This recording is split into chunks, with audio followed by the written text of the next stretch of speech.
हिंदी ध्वनियाँ जो है स्वर एवं व्यंजनों के उच्चारण में प्रयत्न और उच्चारण स्थान दोनों ही आवश्यक माने जाते हैं।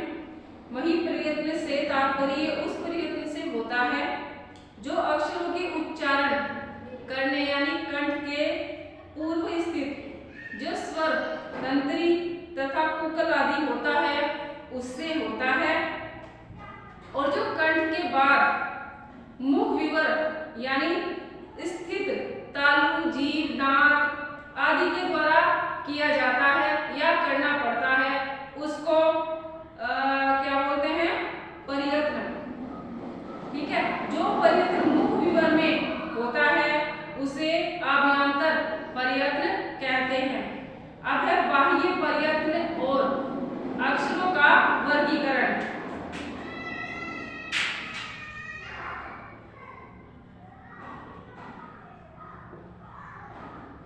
बाह्य प्रयत्न और अक्षरों का वर्गीकरण।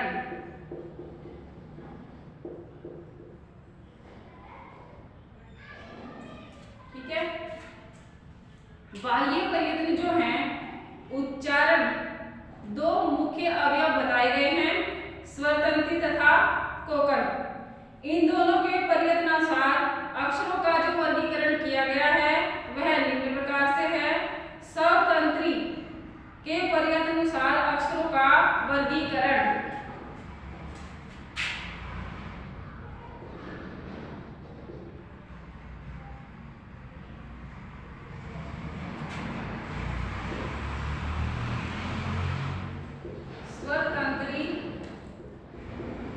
स्वरतंत्री जो बनाई गई है उसके प्रयत्नानुसार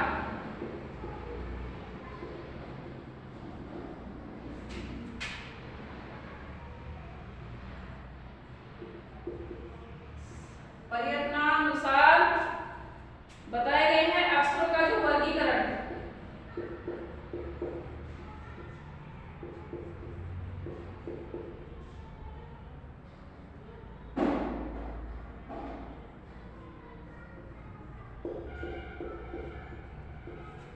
अक्षरों का वर्गीकरण इसके अनुसार अक्षरों के दो भेद किए जाते हैं, घोष तथा अघोष। श्वास क्रिया में स्वर तंत्रियां एक दूसरे से अलग रहती हैं और बोलते समय इनकी व्यवस्था भी भिन्न प्रकार से होती है। कुछ अक्षरों के उच्चारण करते समय ये स्वर तंत्रियां एक दूसरे से मिल जाती हैं और वायु इन्हें धक्का देकर बाहर आती है, जिससे एक प्रकार कंपन नाद अथवा घोष होता है। और जिन अक्षरों का उच्चारण इस प्रकार से होता है उन्हें घोष अक्षर कहते हैं। ये अक्षर हैं ए आ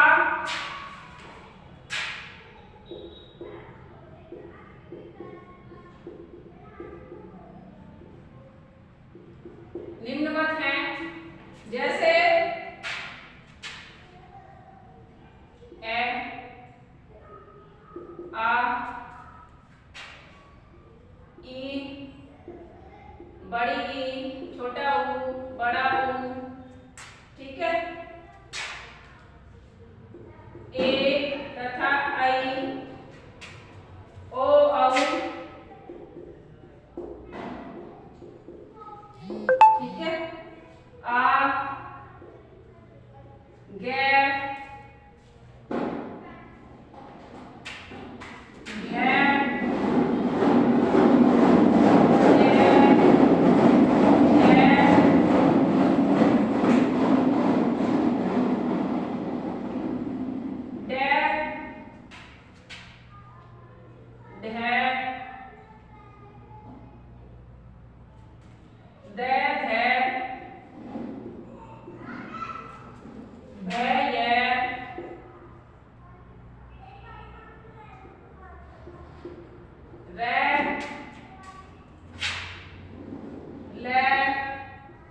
तथा वै। अघोष अक्षर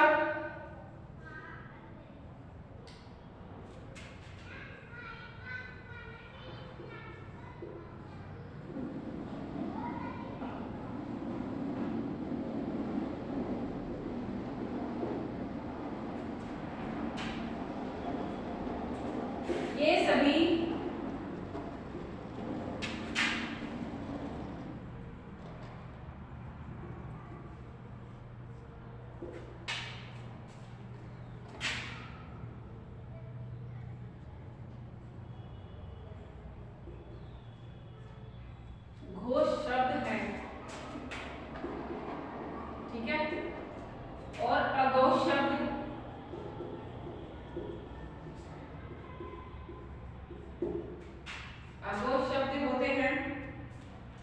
जिन अक्षरों का उच्चारण इस प्रकार से होता है, जिनका उच्चारण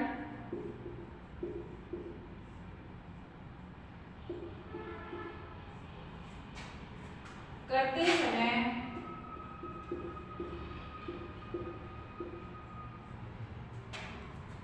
स्वर तंत्रियां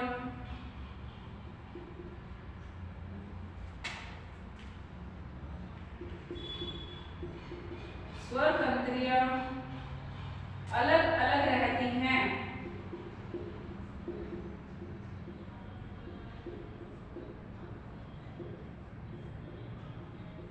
ठीक है, और वायु निकलने में कोई प्रयत्न नहीं करना पड़ता। और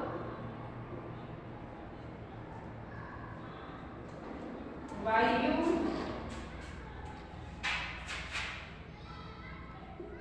को निकलने में कोई प्रयत्न नहीं करना पड़ता।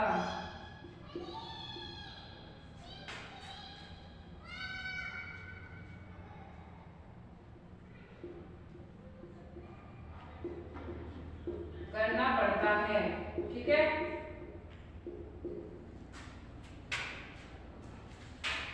ये अक्षर होते हैं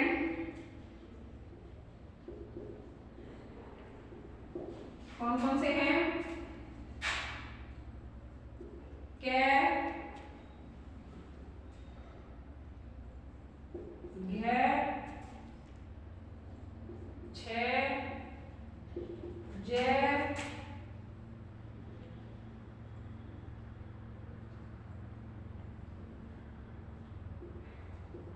झै, खै, डै, ढै, थै, धै, फै तथा भै। ये है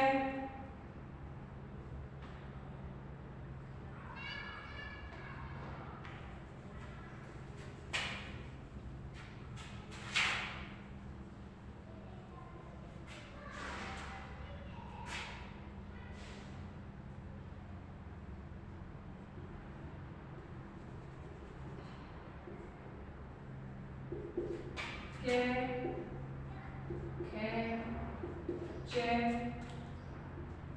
छै, टै, खै, तै, थै, पै, फै, शै, बड़ा शै तथा पे बड़ा शै।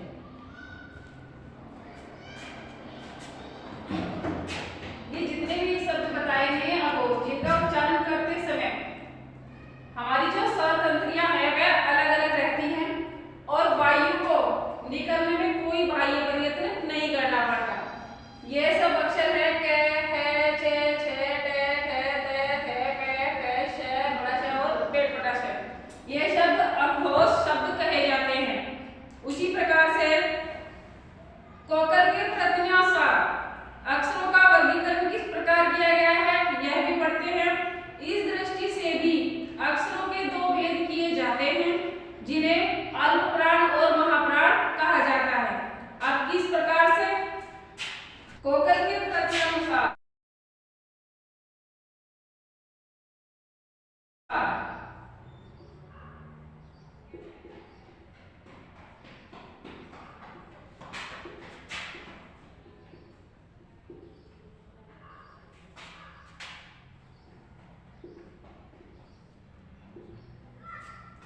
कोकल के प्रत्ययानुसार अक्षरों का वर्गीकरण।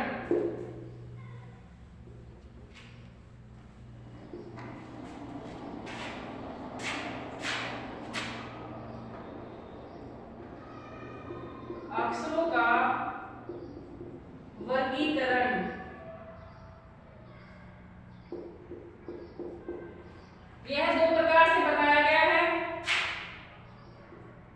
अल्प प्राण और दूसरा बताया है महाप्राण।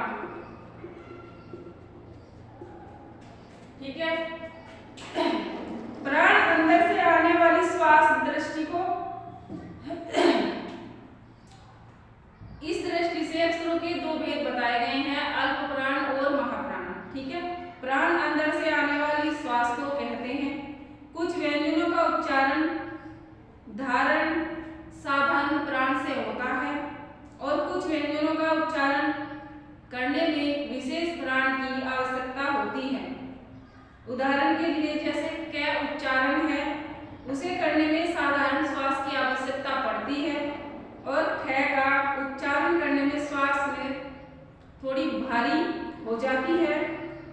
उसी प्रकार से क ग च ज ट ड ड़ द न प ब म और र तथा ल अल्प प्राण व्यंजन होते हैं।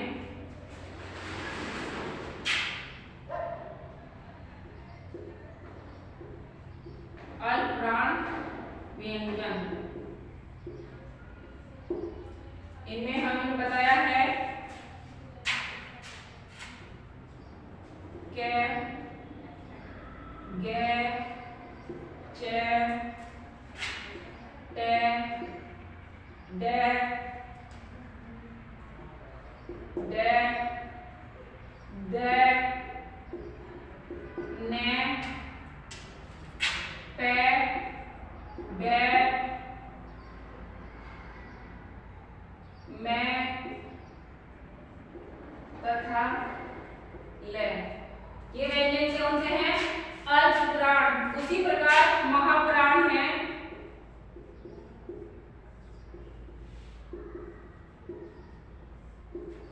महाप्राण व्यंजन है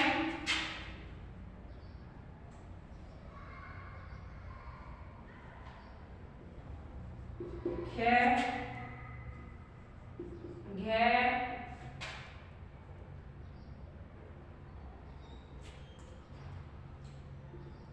छ झ ठ ढ ड थ फ तथा भ।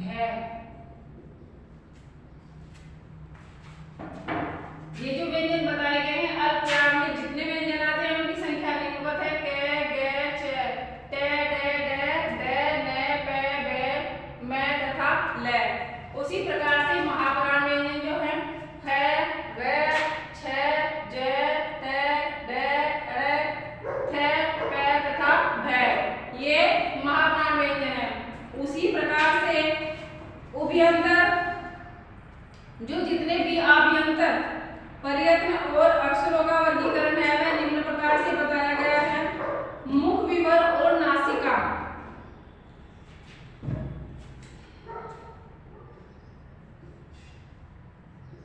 आभ्यंतर, ठीक है, आभ्यंतर प्रयत्न अक्षर जितने भी बताए हैं उनका वर्गीकरण भी दिया गया है।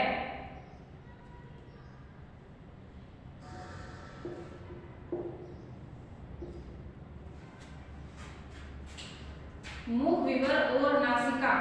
विवर के अंतर जो प्रयत्न होते हैं उन्हें आभ्यंतर प्रयत्न कहते हैं। आभ्यंतर प्रयत्न के अनुसार स्वर ध्वनियों के निम्नलिखित चार भेद होते हैं। संवर्त स्वर, अर्धसंवर्त स्वर, अर्धविवृत स्वर और विवृत स्वर। उसमें संवृत स्वर जो बताया है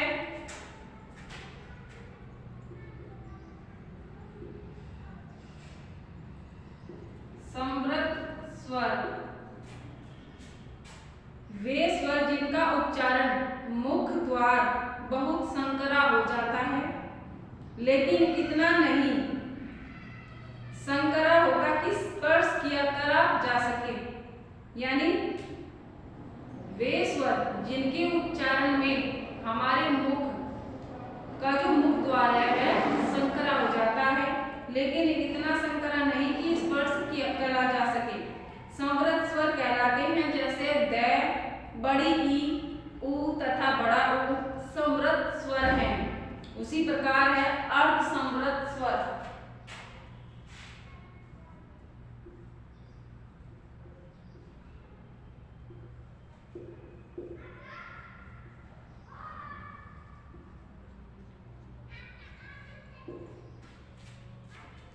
अर्धसंवृत वे स्वर जिनका उच्चारण करने में मुख द्वार अर्धसंकरा हो जाता है, अर्धसंवृत कहलाते हैं। जैसे ए, ऐ, ओ तथा औ अर्धसंवृत स्वर हैं।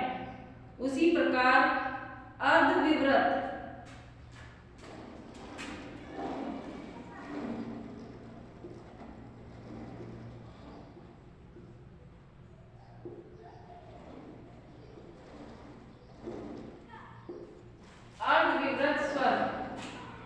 वे स्वर जिनका उच्चारण करने में मुख द्वार अर्ध खुला होता है या रहता है, जिसे अर्धविवृत स्वर कहलाते हैं। जैसे ए, ऐ तथा ओ अर्धविवृत स्वर होते हैं। उसी प्रकार से है विवृत स्वर।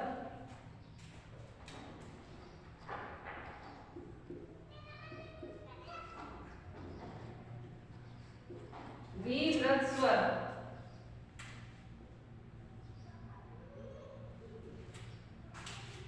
वे स्वर जिनका उच्चारण करते समय मुख द्वार पूरा खुलता है, वे विवृत स्वर कहलाते हैं।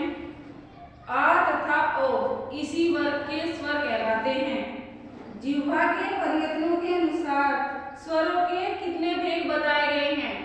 जिह्वा के प्रयत्नों के अनुसार स्वरों के 3 भेद बताए हैं, अग्र, मध्य और पश्चय। अग्र स्वर वे होते हैं जिन स्वरों के उच्चारण में जिह्वा के यानी जीभ के अगले भाग का प्रयोग होता है, वे स्वर अग्र स्वर कहलाते हैं। जैसे ई, बड़ी ई तथा ए और ऐ। उसी प्रकार से मध्य स्वर हैं।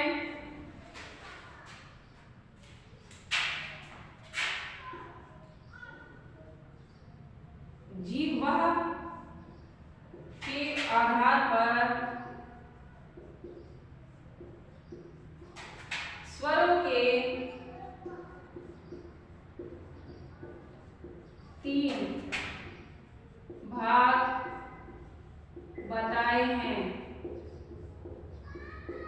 नंबर 1 अग्रस्वर या कहें अग्रभाग। नंबर 2 मध्य और नंबर 3 है पश्चय। ठीक है, 3 प्रकार से बताए हैं।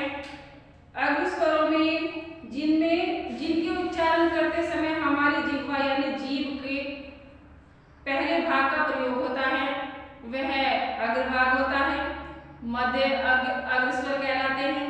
फिर है मध्य स्वर, जिन स्वरों के उच्चारण में जिह्वा के मध्य भाग का प्रयोग होता है वे स्वर मध्य कहलाते हैं। जैसे ए। अब इसी प्रकार से पश्चय स्वर, जिन स्वरों के उच्चारण में जिह्वा का पिछला भाग प्रयोग होता है या कहो पिछले भाग को उठाया जाता है या पिछले भाग से बोला जाता है, ये स्वर पश्चय स्वर कहलाते हैं। जैसे आ, उ, बड़ा उ, ओ, औ तथा आ। अभ्यंतर प्रयत्न के अनुसार व्यंजन ध्वनियों के कितने भाग बताए हैं? ठीक है, अभ्यंतर प्रयत्न के अनुसार व्यंजनों की ध्वनियों के 8 भाग बताए गए हैं।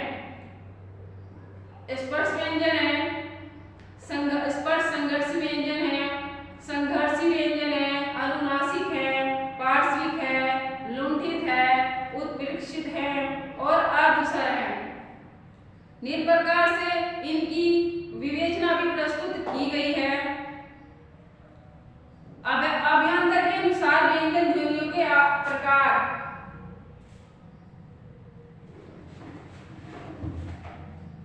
अभ्यंतर पर्यटन के अनुसार व्यंजन ध्वनियों के भेद।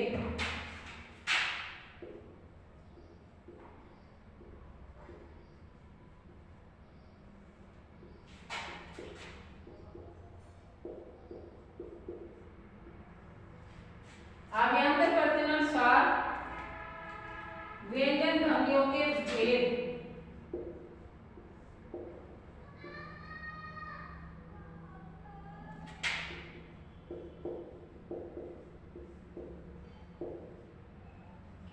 आठ भेद बताए हैं।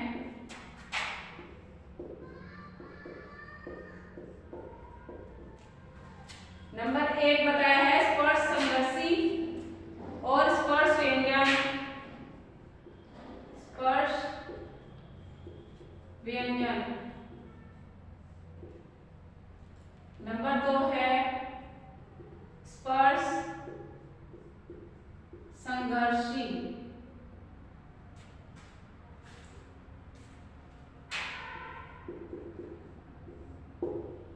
नंबर 3 है संघर्षी व्यंजन।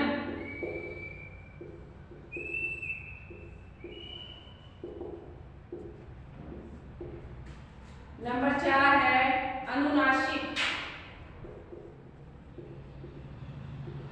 अनुनासिक व्यंजन।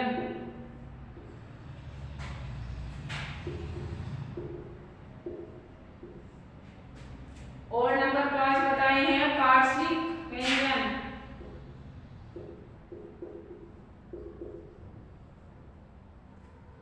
पार्श्विक व्यंजन।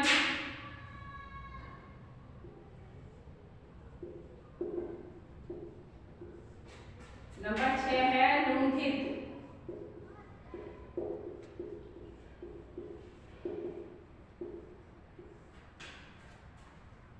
नंबर 6 है लुंठित और नंबर 7 है उत्सित।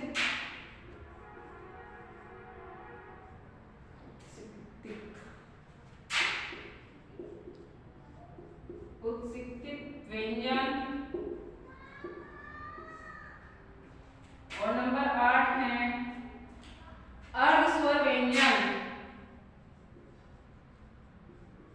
अर्धस्वर। ठीक है।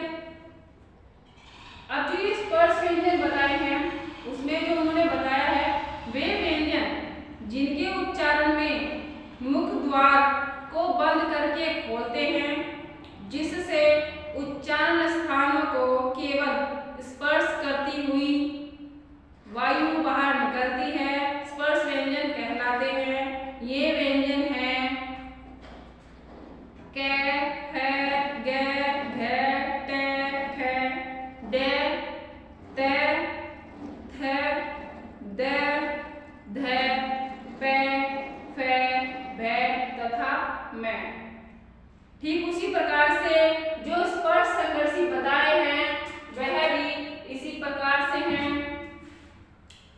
जिन व्यंजनों का उच्चारण करने में मुख द्वार को बंद करके इस प्रकार से बोलते हैं कि हवा उच्चारण स्थानों को कुछ रगड़ती हुई चली जाती है, स्पर्श संगीत, ये व्यंजन स्पर्श संघर्षी व्यंजन कहलाते हैं। जैसे च, छ, ज तथा इस वर्ग में आते हैं। अब है संघर्षी व्यंजन।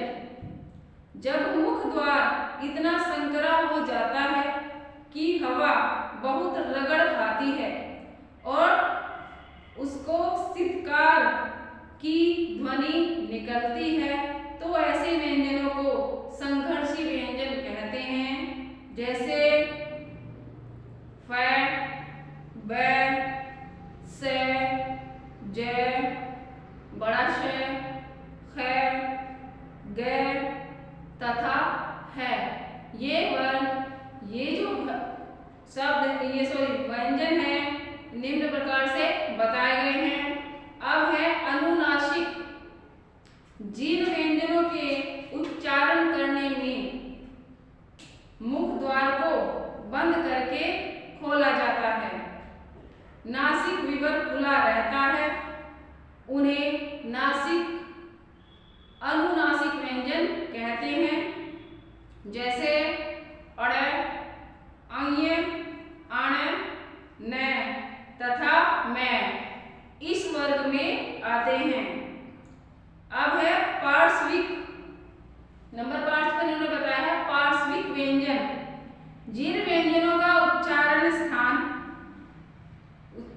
करने में मुख द्वार बीच में बंद होता है और हवा दोनों ओर से निकल जाती है, उन्हें पार्श्विक व्यंजन कहते हैं। इस वर्ग में ल अक्षर आता है।